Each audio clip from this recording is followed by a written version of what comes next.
President Trump is on vacation and Congress is on recess, but the impeachment push by Democrats in the House and the legal fight for some underlying materials tied to the Russia investigation is ongoing. Late last week, House Judiciary Chairman Jerry Nadler announced that formal impeachment proceedings are already underway. This is formal impeachment proceedings.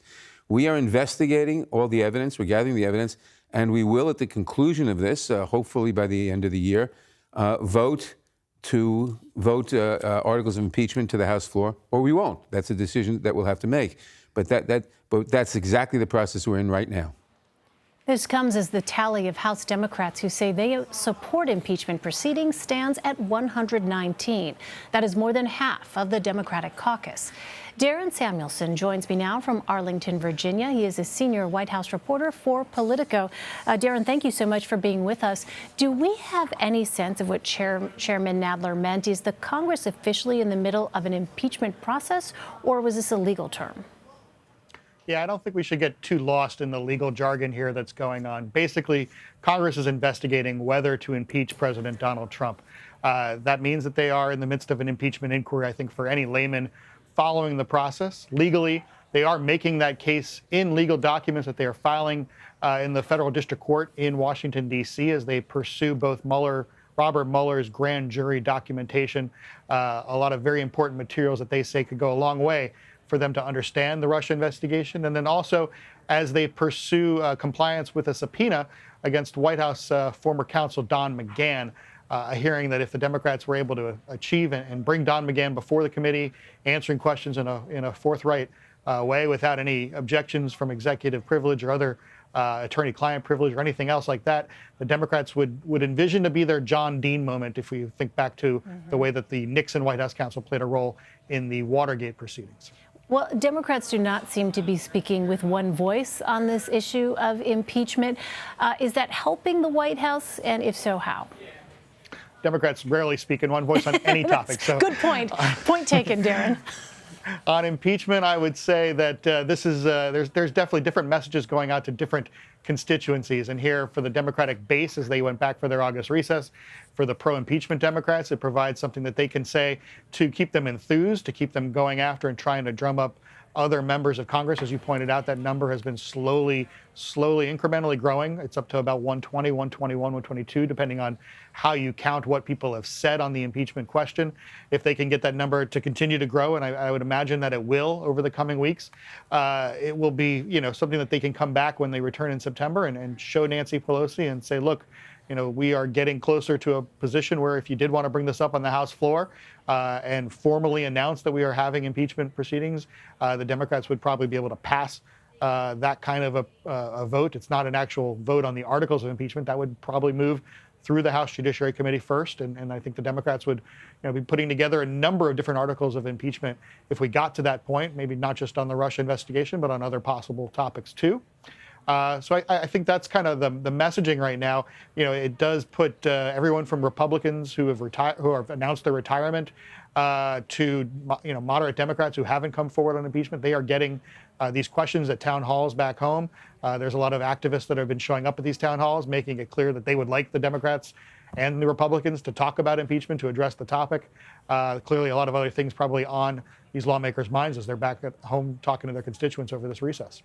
Well, Darren, besides Chairman Nadler's comments, what else has happened over the past 10 days or so related to congressional investigations into the president that may have gone unnoticed? Well, a lot is happening, behind the scenes right now on Capitol Hill. A lot of staffers are on their vacations right now. Members are back and out in Washington. They are trying to line themselves up, the Democrats are, for when they come back in September. Which hearings will they lead off with? So that's happening in Washington on Capitol Hill. Again, this is all happening kind of quietly as we move forward. There have been some legal filings. Today there was one again, and it's an important topic, but back to trying to get the Mueller grand jury testimony and Don McGahn's appearance. The Democrats in the House actually told the top judge on the district court that they would like her, Beryl Howell, she's the chief judge for the U.S. District Court, to hear both cases, saying that they are very much combined and belong both before her, sort of setting up Beryl Howell, for lack of a better term, maybe as the sort of impeachment judge in the district court.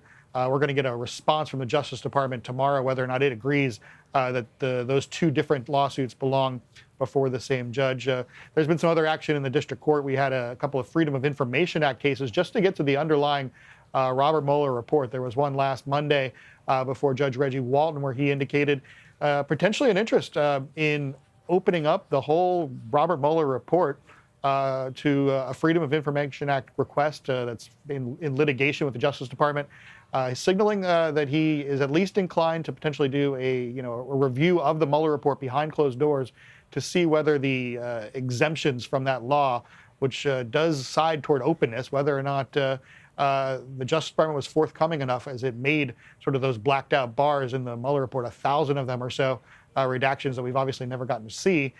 So there's a possibility we might get to see some of the Mueller report that is blacked out down the line. All right, speaking of Mueller, I want to ask you about your most recent article. You write this, quote, while the special counsel's office has shut down and the boss himself, meaning Robert Mueller, has returned to life as a private citizen, the universe of pundits, podcasts, journalists, and others focused on Mueller's work has continued to expand.